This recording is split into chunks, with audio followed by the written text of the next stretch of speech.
আমি এই মুহূর্তে আছি তিস্তার উপর নির্মিত মাওলানা ভাসানী সেতু উপরে দাঁড়িয়ে আছি।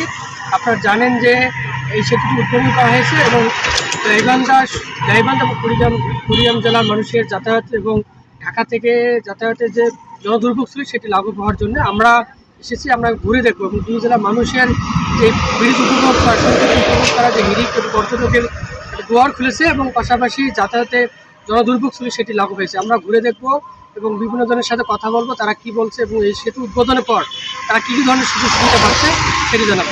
থেকে এসেছি 5 জন। আমাদের এখানে আসার পরে আমরা দেখতেছি অনেক ভালো লাগতেছে, মানে দুই নদীর মাঝখানে আমাদের জিনিসটা আমাদের খুব ভালো লাগছে এবং আমরা আরও আবহাওয়াটা হালকা আরও সুন্দর লাগতেছে।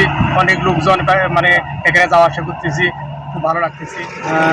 এখানে এসে বেশ ভালোই লাগতেছে এবং মোটামুটি সময়টাও কেটে করতেছি। আর এই জিনিসটা হওয়ার কারণে কুড়িগ্রাম জেলা থেকে গাইবান্ধা জেলার যে একটা যোগাযোগ ব্যবস্থা সেটা উন্নতিকরণ করা হয়েছে। আর মূলত দুই জেলার যে একটা সম্পর্ক বা সম্পর্ক সেটা একটু উন্নতির দিকে ধাবিত হচ্ছে। কয়জন আছেন? 9 জন।